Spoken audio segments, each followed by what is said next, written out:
Kami ini pengawas internal, ada pengawasan langsung yang harus kuat. Nah, kita akan kontrol itu. Kita akan lakukan secara maksimal. Ke depan ini mungkin seminggu atau 2 minggu kita akan kumpulkan semua fungsi operasional, reserse, lantas, dan polair, serta pokoknya fungsi operasional kita akan sampaikan langsung kepada first line supervisor ini. Adik-adik ini butuh pengawas yang kuat. Siapa itu? Ya komandannya di lapangan. Nah, komandannya harus kuat. Komandannya nggak kuat, ya komandannya kita sikat.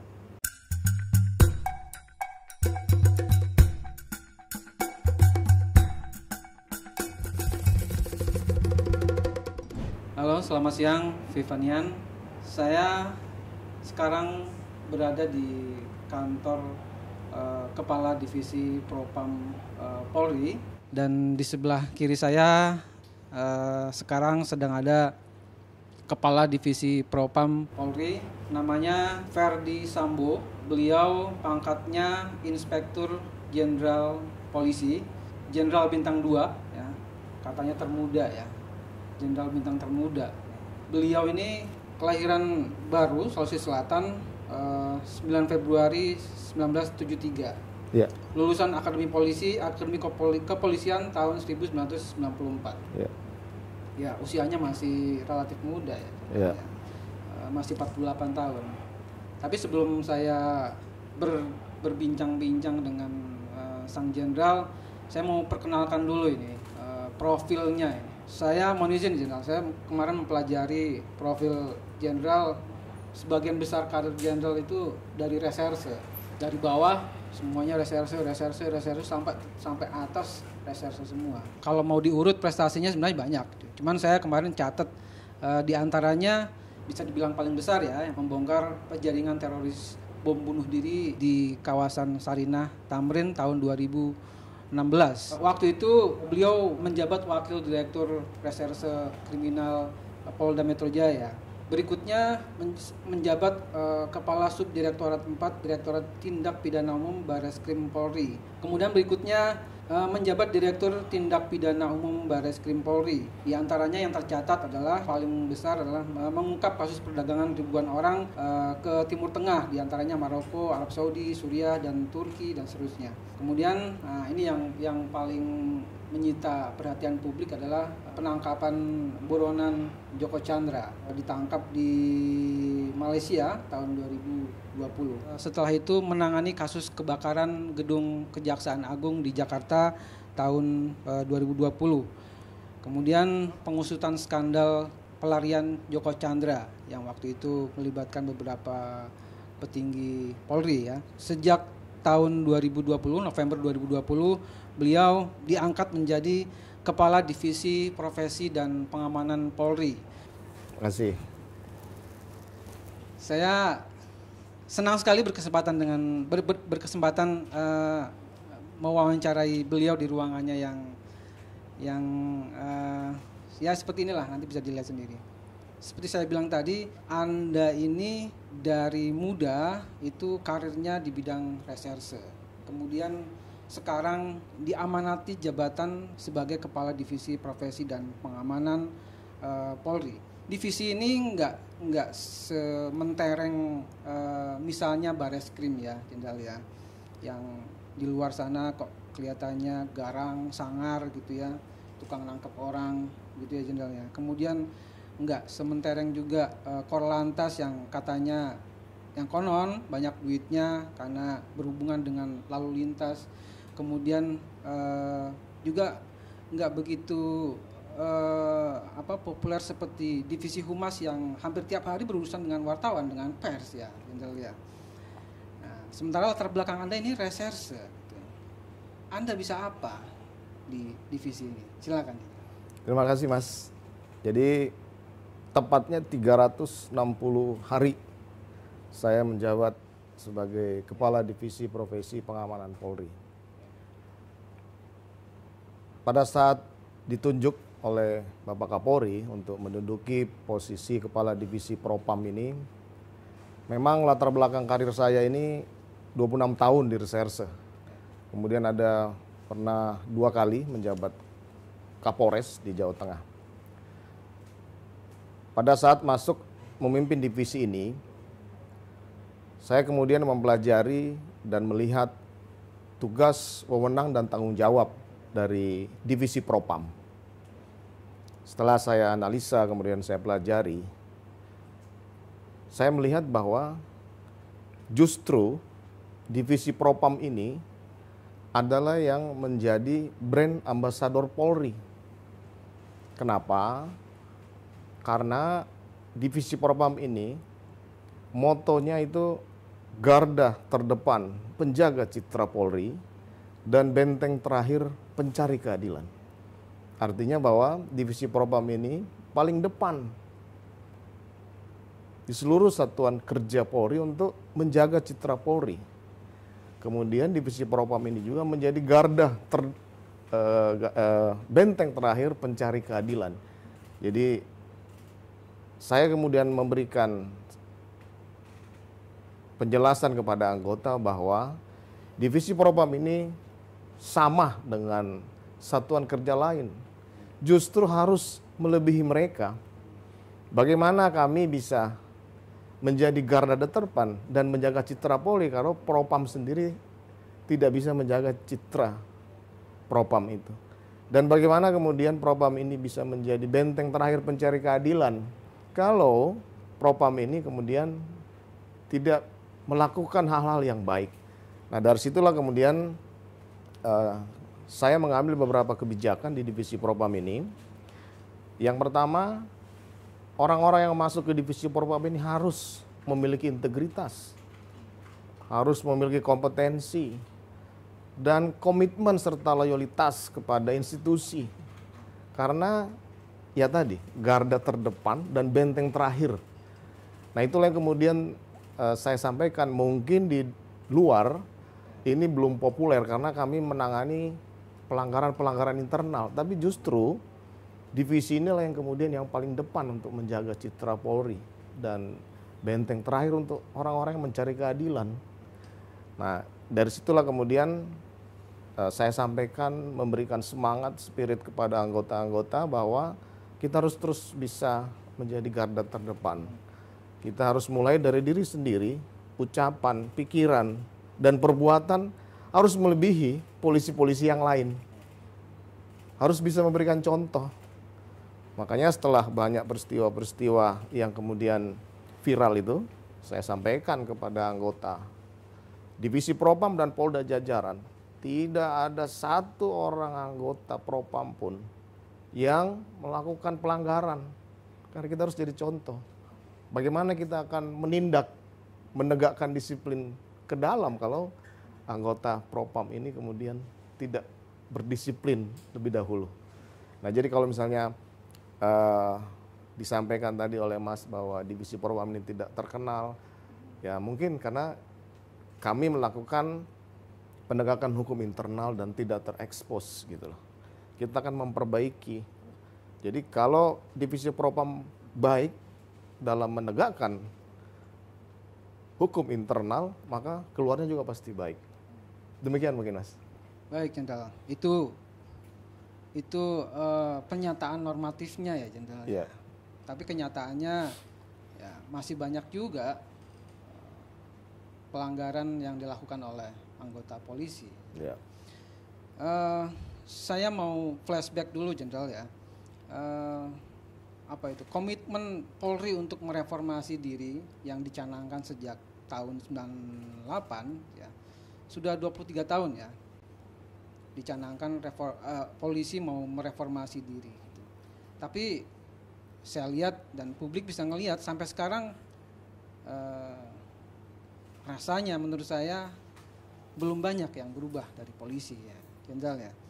Kita banyak melihat kasus-kasus pelanggaran polisi, mau yang terlibat penyalahgunaan narkoba, kemudian terlibat pungli, terlibat korupsi, pelecehan seksual, apalagi penyelundupan misalnya.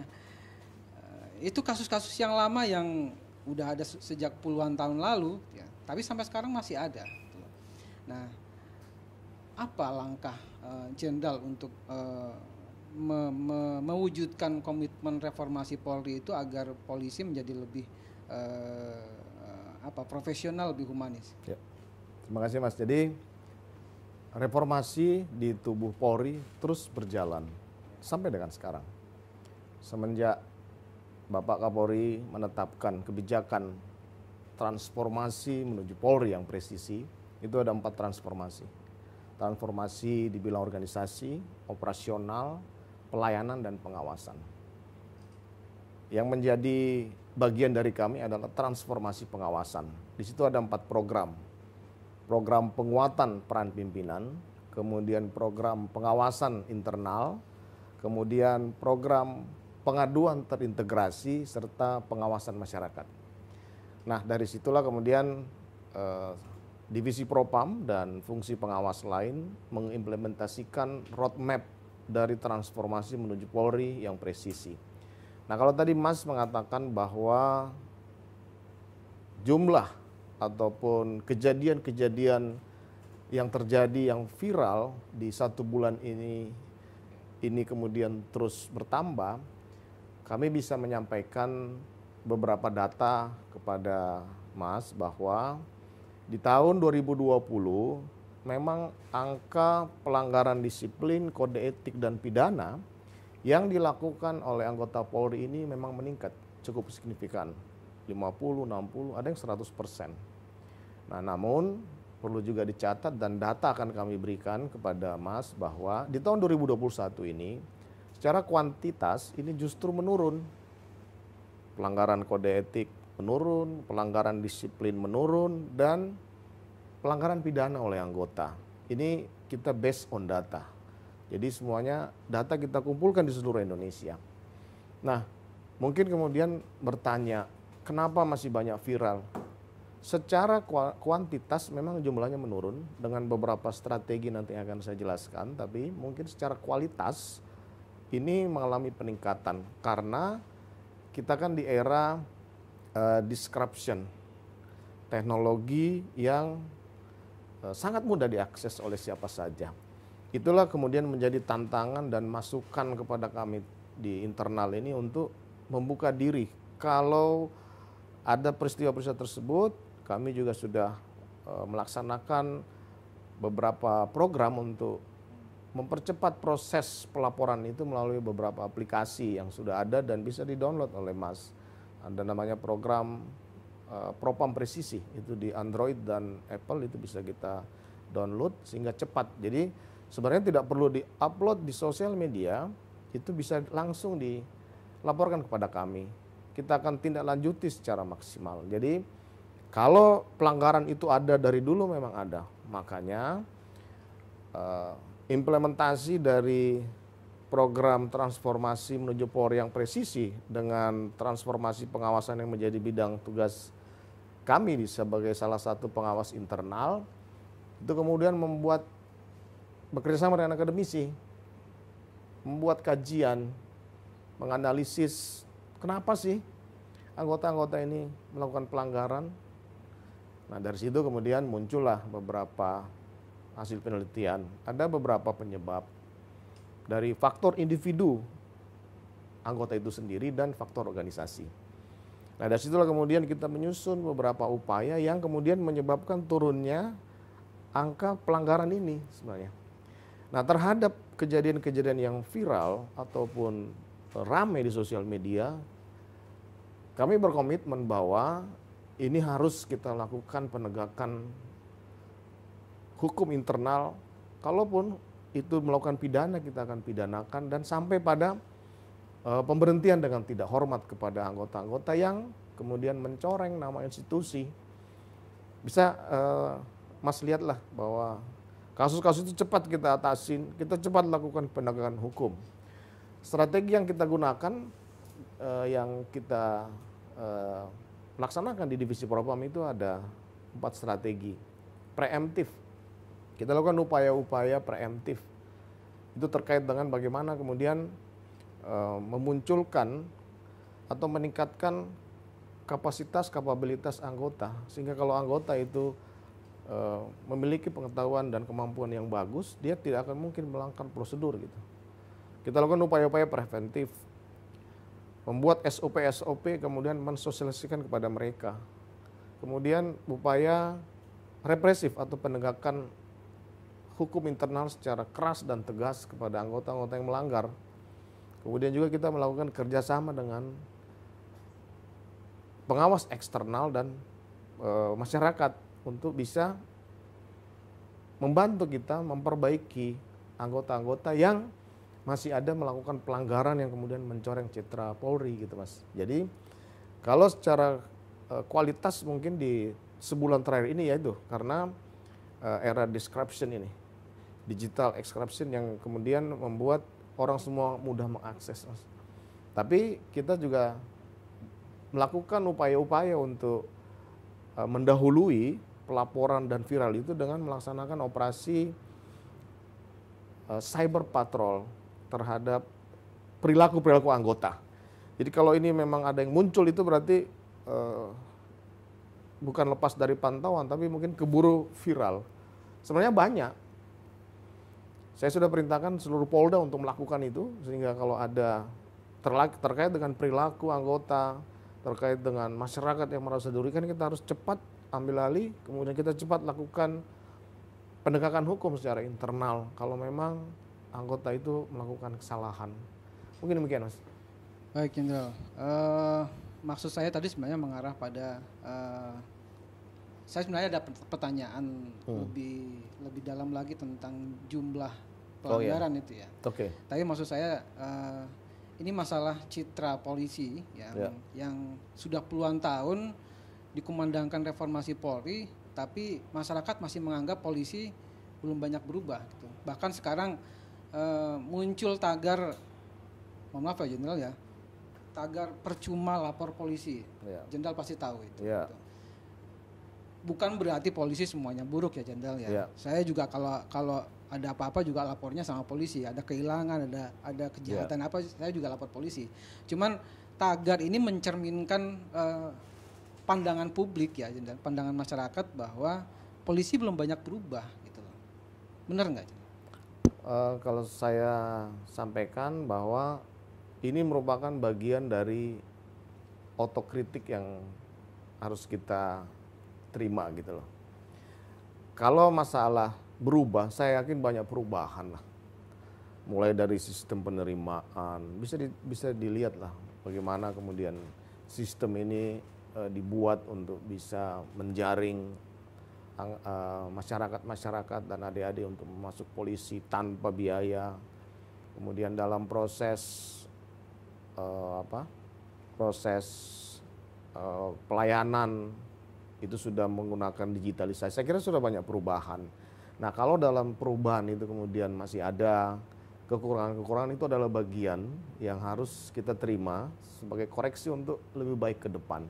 Jadi kalau misalnya bahwa tidak ada berubah, saya pikir sih tidak seperti itu. Karena sudah banyak sekali sih saya lihat perubahan bagaimana kemudian adik-adik di wilayah atau di daerah-daerah ini masuk tanpa uang, bisa jadi polisi, kemudian bisa mengembangkan karir, kemudian bisa menerima pelayanan atau mendapatkan pelayanan dengan akses online. Saya kira sudah banyak kemajuan lah. Saya dulu dinas pertama di tahun 95 tidak seperti ini.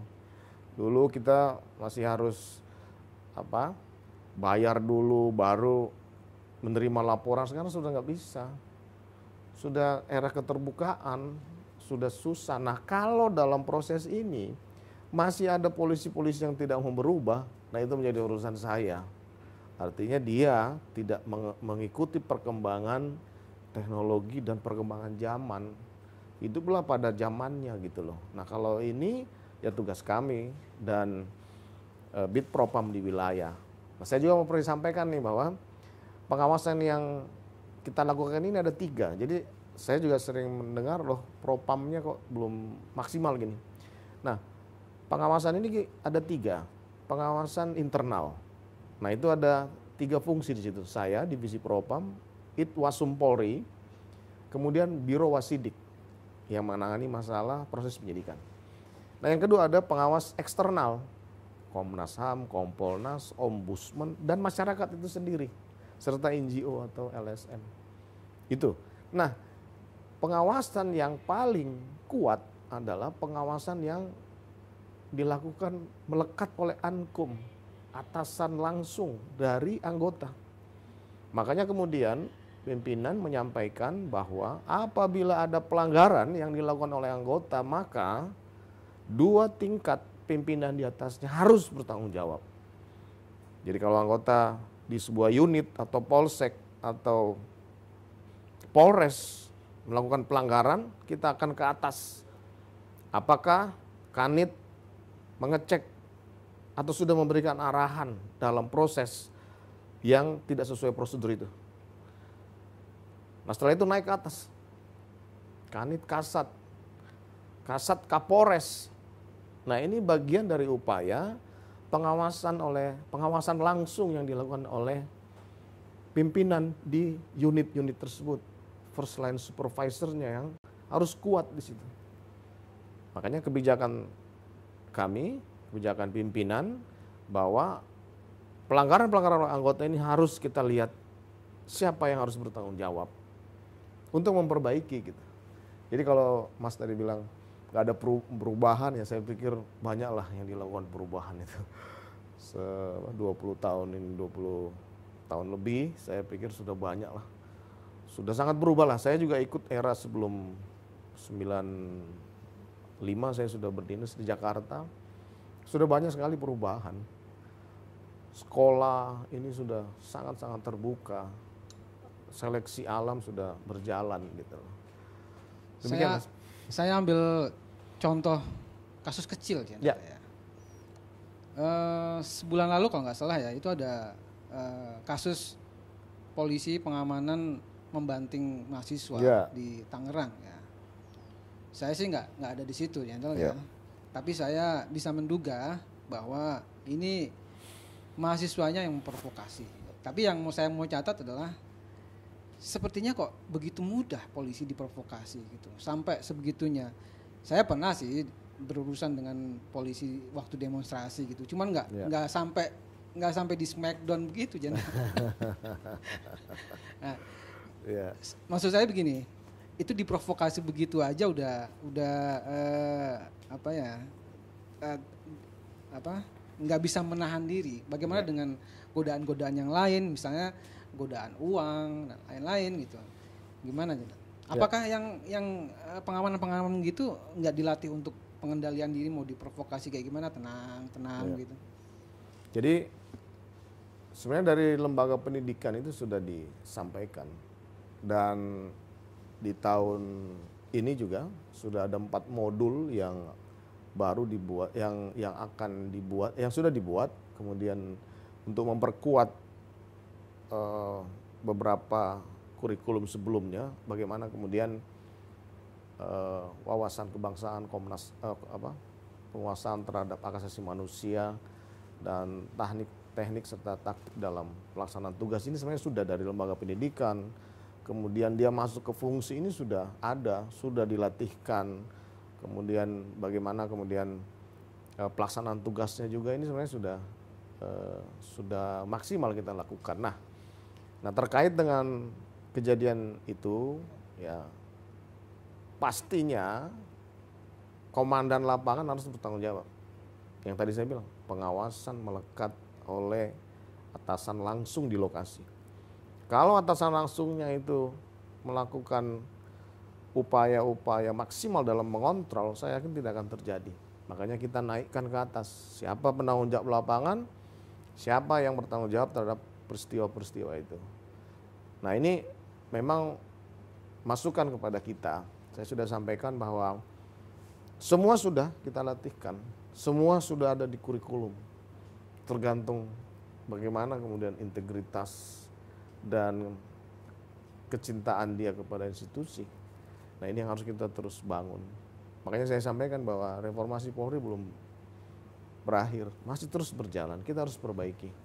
Kita harus terus maju. Apakah itu artinya sistem pendidikannya ada yang gagal gitu? Kalau sistem pendidikan gagal sih nggak bisa dilihat dari situ ya Mas. Kalau saya melihat sistem pengawasan oleh atasan yang ada di lapangan. Makanya ini kita perkuat. Makanya strategi yang saya sampaikan tadi, ada strategi preemptif, itu ada beberapa action plan yang harus dilakukan oleh anggota, pimpinan-pimpinan di tingkat first line supervisor, memberikan keteladanan, kemudian memberikan pemahaman tentang etika dalam melakukan tindakan, kemudian memperbanyak beberapa kegiatan-kegiatan pelatihan itu harus dilakukan. Pengawasannya harus kuat. Makanya kami ini pengawas internal, ada pengawasan langsung yang harus kuat. Nah, kita akan kontrol itu. Kita akan lakukan secara maksimal. Ke depan ini mungkin seminggu atau 2 minggu kita akan kumpulkan semua fungsi operasional, reserse, lantas dan polair, serta pokoknya fungsi operasional kita akan sampaikan langsung kepada first line supervisor ini. Adik-adik ini butuh pengawas yang kuat. Siapa itu? Ya komandannya di lapangan. Nah, komandannya harus kuat. Komandannya nggak kuat, ya komandannya kita sikat. Oke, Jenderal. Saya ada pertanyaan satu lagi. Ya. Saya mau diskusi nih, Jenderal ya. Ya.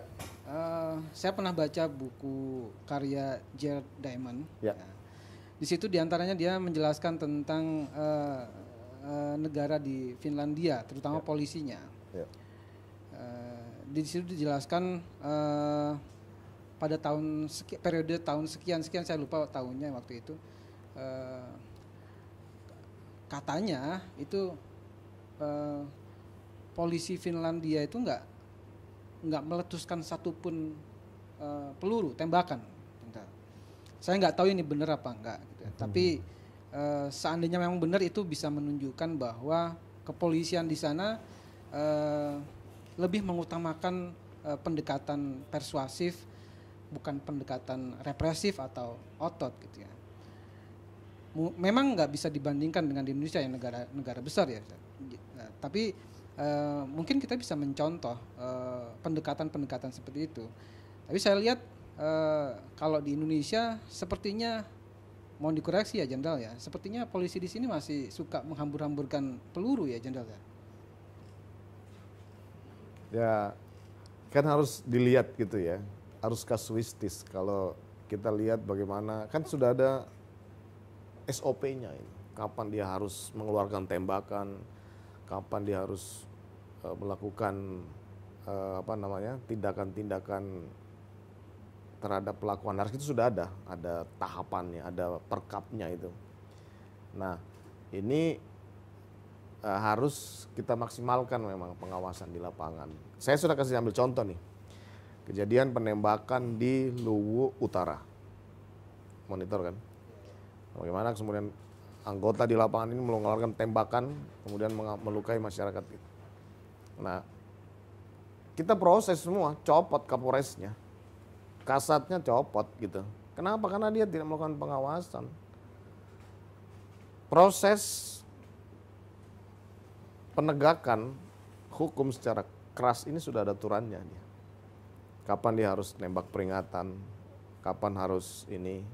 Nah, salah satu strategi kita juga dalam upaya preventif ini adalah melaksanakan atau memaksimalkan tes psikologi pada fungsi-fungsi operasional. Bagaimana kemudian seluruh satuan kerja atau pimpinannya ini mengecek secara rutin kepemilikan senjata oleh anggota. Ini kita lakukan secara rutin. Rutin itu tiap apa ya? Tiap bulan, sebulan sekali. Karena itu berlakunya 6 bulan. Kalau misalnya surat senjatanya mati, tidak lulus tes, kita cabut pasti. Ini kita akan lakukan dan rutin kita lakukan gitu loh. Sehingga kita bisa minimalkan yang seperti itu. Karena ini kan saya sampaikan perilaku dari anggota. Jadi kalau sudah kita maksimalkan ini, minimal upaya pencegahan secara dini bisa kita lakukan, sehingga yang Mas tadi sampaikan, main nembak-nembak itu tidak bisa terjadi lagi gitu loh. Kita akan terus melakukan itu, Mas. Saya mau ambil contoh kasus yang terkenal Apa itu? yang di kilometer 50 itu. Oh iya. Saya nggak mau masuk ke kasus hukumnya Jenderal Yeah. ya, karena itu masih di Yeah. proses hukum ya Jenderal ya. Tapi publik menganggap itu kok ini banget ya, brutal sekali waktu itu. Yeah. Kelihatannya yang kita masih menunggu hasil Yeah. sidangnya. Yeah. Nggak salah juga kalau publik atau setidaknya saya lah menganggap ya ini sepertinya menghambur-hamburkan peluru sampai ada yang 6 tewas waktu itu. Gimana Jenderal pendapatnya? Ya saya kira sih petugas di lapangan sudah dilengkapi gitu loh dengan ketentuan-ketentuan kapan menggunakan senjata api, itu sudah ada. Dan proses kan sudah berjalan nih, kita lihat saja nanti apakah tindakan yang dilakukan itu sudah sesuai prosedur atau tidak, kan gitu. Gini dalam konteks kasuistis itu kita harus lihat nanti di persidangan. Anda tadi bilang bahwa divisi Propam bekerja sama dengan akademisi, dengan Kompolnas untuk menganalisis, meneliti perilaku pelanggaran-pelanggaran anggota Polri. Hasilnya apa, Jenderal? Jadi implementasi dari transformasi pengawasan itu kita analisa, kita pelajari gitu ya. Kemudian kita bekerja sama lah dengan akademisi, dengan ahli-ahli. Kita pengen tahu tuh, kenapa sih anggota melanggar? Apa sih penyebabnya? Sebagai salah satu contoh begini, kita melaksanakan ibadah puasa itu mampu menahan hawa nafsu, nggak makan gitu. Masa sih melanggar nggak bisa ditahan gitu? Kan gitu ya.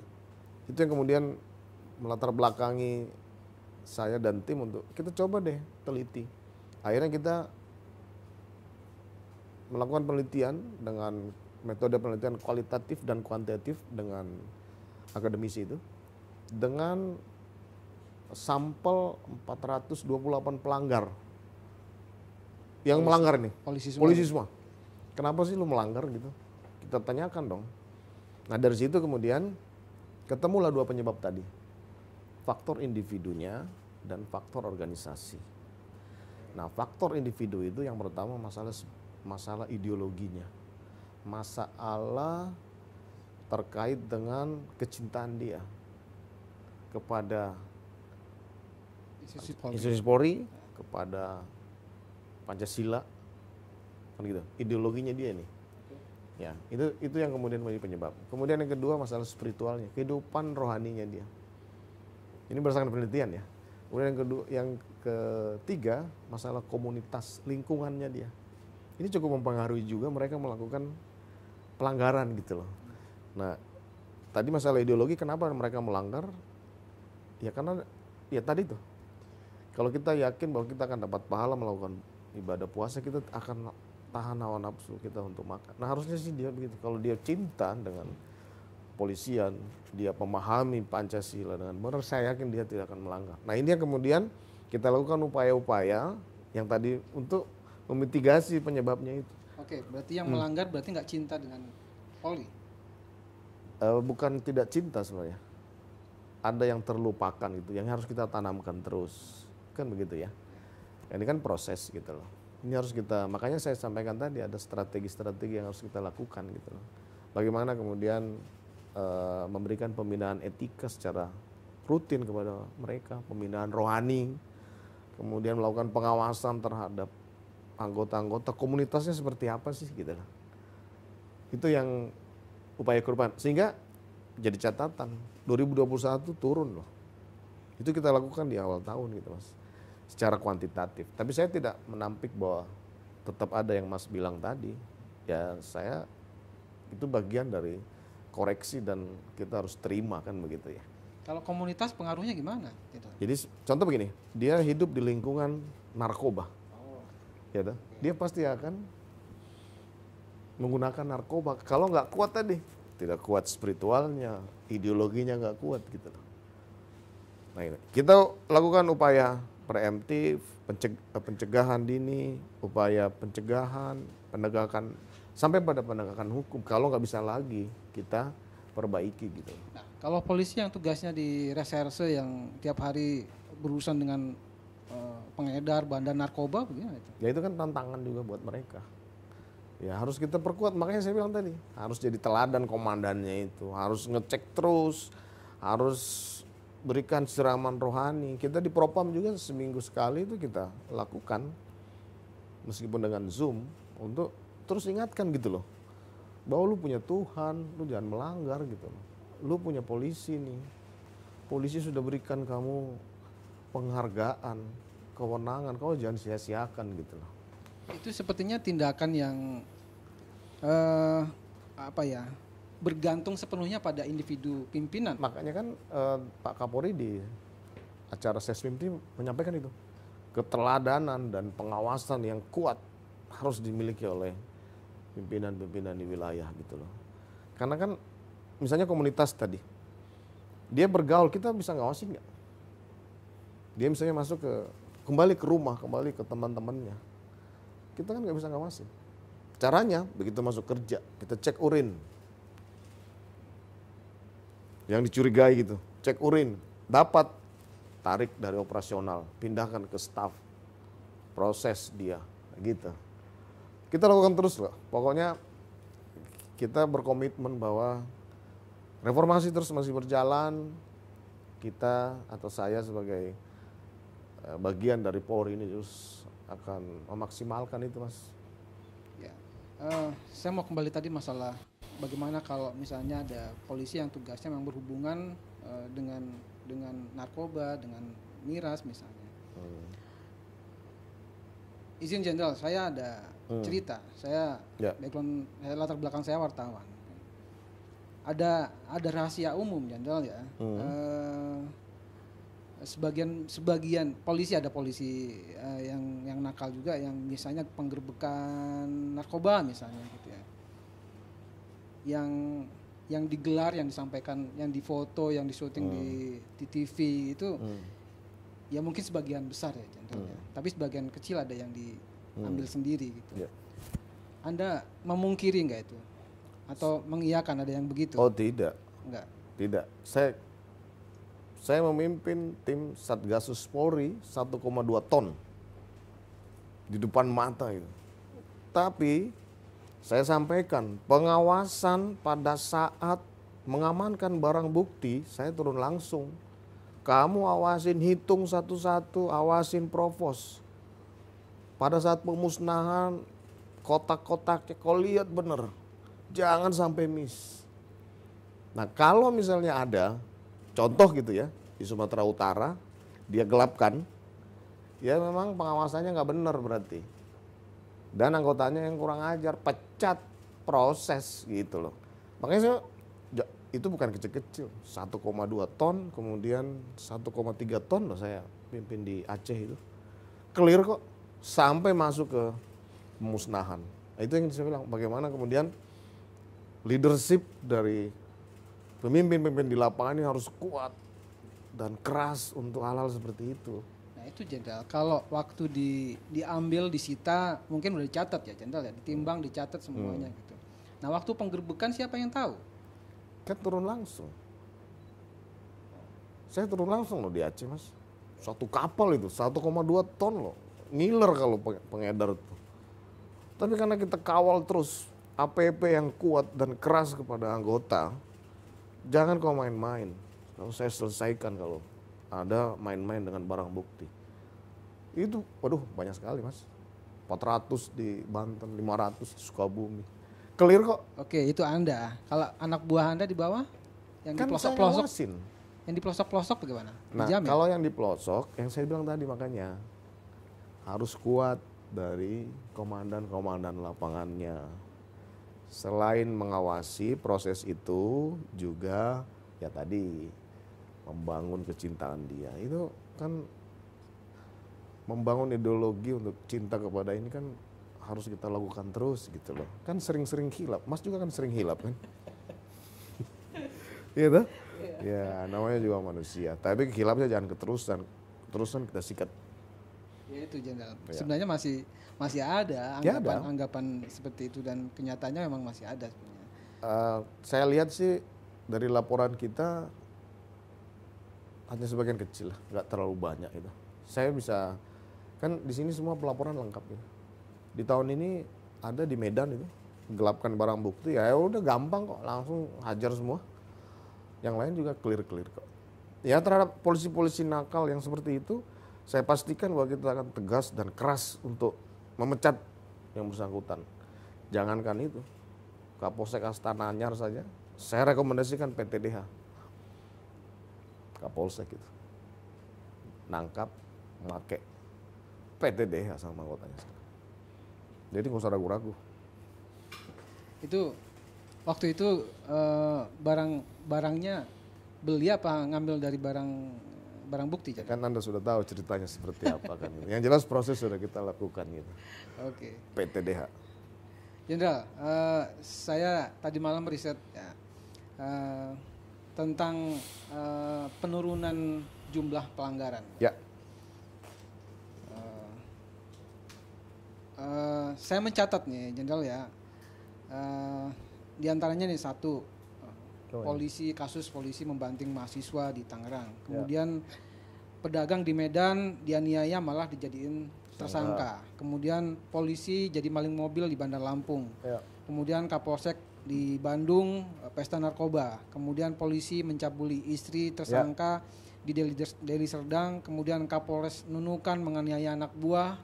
Kemudian Kapolsek menyetubui anak tersangka. Kemudian polisi di Lombok Timur menembak temannya, rekan kerjanya. Kemudian polisi penyidik di KPK yang menerima suap. Kemudian menurut data BNPT sejak tahun 2010 ada 8 polisi terlibat terorisme. Ini data BNPT ya, Jenderal ya. Kemudian ada polisi terlibat skandal pelarian Joko Chandra, kemudian penembakan di kilometer 50 dan masih banyak lagi sebetulnya. Ini saya sebutkan yang terkenal, yang viral-viral aja, Jenderal. Sementara Jenderal mengklaim jumlah penurunan pelanggaran itu menurun. Oke, itu data statistik ya, Jenderal. Ya. Tapi kenyataannya masih banyak, masih ribuan juga. Ya. Jadi begini, itu kejadian-kejadian viral itu kan memang kejadian yang ada gitu loh. Tidak menampik penurunan ini pun penurunan itu ada juga gitu, tapi tidak viral gitu loh.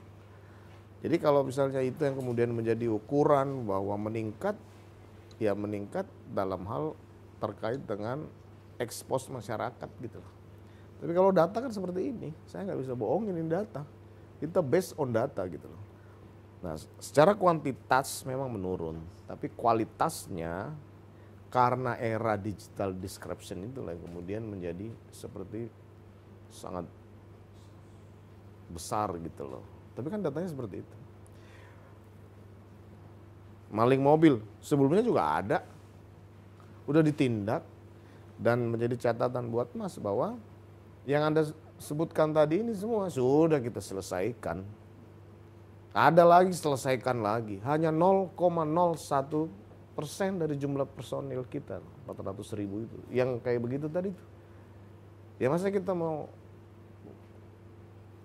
bela lagi yang seperti itu. Nah, tapi jadi catatan juga nih Mas. Kita tidak hanya menghukum anggota yang melakukan pelanggaran. Pak Kapolri juga sudah memberikan reward. Dan ternyata lebih banyak rewardnya daripada yang melanggar. 2.850 yang diberikan reward Mas. Ya terhadap yang seperti ini ya, siapa yang mau belain? Ayo, nyabulin istri, anak dari tersangka, ya pecat, mau dikasihanin? Ya enggak dong. Gitu. Ya. Anda 3 kali saya catat itu menyebut ini dampak dari disruption era. Gitu. Saya mau pakai logika Jenderal nih. Artinya apakah kalau misalnya nggak ada disruption era, apakah berarti jumlah kasusnya menurun atau nggak ada? Maksudnya tidak viral gitu? Iya, tidak viral. Ya Pak, kan perkembangan teknologi informasi lah kemudian orang bisa mengupload semua, kita bisa melihat semua. Ya, artinya kalau nggak ada kalau nggak ada yang upload berarti kan nggak ada yang ngelapor. Kalau tidak itu saya sampaikan bahwa tidak seperti itu. Yang laporan juga banyak. Pengaduan masyarakat setelah kita buka aplikasi Propam Presisi ini meningkat 100%. Pengaduan banyak. Meningkat karena sudah menggunakan teknologi informasi. Laporan resmi. Kenapa laporan ini harus resmi? Karena kan ini menyangkut hidup anggota ini juga loh, perkembangan perjalanan karirnya. Makanya di aplikasi itu harus jelas identitasnya, sehingga nanti dalam proses menghukum dia atau tidak menghukum ini kita kuat gitu loh. Jadi kalau kita bukan kemudian karena era digital disruption ini kemudian viral banyak, enggak, kita juga nangani banyak kok mas. Kita pecat juga banyak kok anggota. Tidak perlu viral-viral gitu. Kita tangani juga coba. Operasi tangkap tangan kita juga banyak kita lakukan. 34 kasus, 134 lebih anggota dengan barang bukti yang besar. Kita pukulin semua, pungli, reserse yang jebak-jebak, kita sikat semua mas. Anda punya target Jenderal. Apa itu? Target penurunan itu misalnya tahun sekian setidaknya harus turun sekian persen gitu. Kalau target sih tidak, tapi kita upaya maksimal untuk mitigasi, pencegahan, rutin terus lakukan ANEF tiap bulan, triwulan, semester, lakukan itu, sehingga nanti bisa tahu gitu naik turun nggak ini. Kalau misalnya 1 bulan kita ANEF, oh ternyata pelanggaran lalu lintas yang tinggi, kasih arahan, anggota diberitahu untuk berhati-hati dalam berkendaraan. Narkoba tinggi, langsung kita kumpulkan kasat narkoba gitu. Dalam setahun terakhir peningkatan tertinggi apa di bidang apa Jenderal? Memang yang tinggi memang narkoba, tapi jauh dari tahun sebelumnya. Jauh dari tahun sebelumnya kalau saya lihat datanya. Bisa nanti Mas saya kasihkan. Jadi pelanggaran narkoba itu dari 652 orang itu turun menjadi 327, kan turun. Kenapa? Tempat hiburan kita nggak boleh masuk. Tes urin rutin kepada fungsi-fungsi operasional, kan begitu. Menempatkan anggota-anggota di lokasi-lokasi rawan narkoba, turun, gitu loh mas. Nah kalau ada yang viral itu ya kan 1, 2. Itu efek pandemi juga mungkin. Ya mungkin, tidak menutup kemungkinan. Nanti pandeminya setelah selesai bisa naik lagi tuh. Kita tidak akan pernah mundur untuk melakukan mitigasi dan pencegahan terhadap pelanggaran. Ini tantangan kita kan. Ada semacam prediksi tren nggak misalnya untuk setahun ke depan itu kira-kira peningkatan pelanggarannya ke sini gitu. Nanti kita lihat perkembangan di tahun 2022 ini seperti apa. Kita juga sudah melakukan prediksi gitu ya. Di beberapa Polda yang rawan itu pelanggarannya ini kita sudah punya. Jadi nanti di tahun 2022 ini kita sudah bisa monitor gitu. Sehingga kita perkuat, misalnya di wilayah Medan, tinggi ketidakprofesionalan penyidik nanti. Itu kita benar. turun. Memang tinggi di situ. Kan bisa lihat nih, beberapa kasus viral gitu ya. Oh. Nah ini kan menjadi tantangan buat kita, melakukan pembinaan, mengumpulkan sampai dengan Kanit dan komandan-komandan wilayahnya, operasi-operasi kepada anggota yang menyimpang gitu. Kayak misalnya contoh di Luwu Timur itu Jenderal. Ya. Yang kasus penyidikan kasus pencabulan ya waktu sempat disebut pemerkosaan ya. Ya. Saya pernah pelajari itu. Menurut hasil riset saya sepertinya memang ada kesalahan prosedur di Polres Luwu Timur Jenderal ya. Jadi yang saya ingat waktu itu proses visumnya tidak dilakukan oleh yang sebagaimana mestinya terhadap korban waktu itu. Kemudian katanya ada pemeriksaan psikologis. Nah, saya dapati juga katanya yang memeriksa itu tidak punya kompetensi di bidang itu. Bagaimana itu, Jenderal? Itu kan sudah kita lakukan pemeriksaan kepada seluruh penyidik terkait dengan proses penanganannya. Dan ini sudah kita minta Propam Polda Sulsel untuk menangani beberapa kesalahan prosedur di sana. Nah, yang penting kan ke depan ini. Ada bukti baru yang diajukan, kita buka penyidikan baru terkait dengan bukti yang diberikan oleh korban. Kita kan gak usah mundur ke depan, ke belakang. Yang anggota yang salah prosedur ya kita sudah proses gitu. Tapi ke depan bagaimana mungkin lebih baik. Yang penting sebenarnya komunikasi gitu. Kalau saya lihat ya, kalau komunikasi yang baik antara penyidik dengan tersangka. Dengan korban ini bagus, pasti tidak akan seperti itu. Sehingga nanti semua bisa diakomodir gitu. Itu ada yang kurang bagus berarti komunikasinya? Ya mungkin komunikasinya di sana yang tidak maksimal dilakukan gitu loh, sehingga ada bukti-bukti hasil visum yang dilakukan di luar itu kan, yang kemudian tidak ditindaklanjuti. Kan harusnya sih ya bisa dilakukan gitu. Tapi kan yang penting ke depan sudah dibentuk tim baru dengan penyidik baru untuk mencoba menangani benar nggak ada peristiwa ini, dan kalau benar apa buktinya kan gitu. Sejauh ini gimana perkembangannya, Jenderal? Nanti bisa kita cek ke Polda Sulsel. Oke. Beberapa sebulan lalu kalau nggak salah, Jenderal ya, ada berita 2 polisi di Papua menjual amunisi ke kelompok kriminal bersenjata di Papua. Kok bisa, Jenderal? Ya itu tadi, perilaku kan. Sesederhana itu apa? Itu kan beberapa faktor pasti. Yang tadi saya bilang tadi. Faktor individunya mungkin. Organisasinya juga ada SOP-nya, bagaimana prosesnya. Nah, ya kita tidak bisa menampik itu memang ada. Ya kalau ada kita sikat saja lah. Terus yang lain kita perbaiki dengan pengawasan terhadap senjata api di sana gitu loh. Siapa nanti yang harus melakukan pengawasan secara maksimal gitu. Ya, bayangan saya sih, Jenderal ya, kalau sampai ada polisi yang berani menjual amunisi ke kelompok kriminal, sebenarnya sih bukan kriminal, Jenderal ya. Ada motif ideologi juga di situ ya, Jenderal ya. Ya. Artinya ada semacam relasi antara oknum ini dengan kelompok begitu. Ya tadi. Komunitasnya. Komunitasnya kan? Berarti. Ya itu kan udah ketemu dia penyebabnya komunitas. Bagaimana nanti mitigasinya ya tadi. Nah itu. Gitu. Yang penting ke depan jangan lagi ada yang seperti itu. Terhadap ini PTDH pidanakan. Coba-coba lagi pidanakan lagi. Masih banyak polisi baik.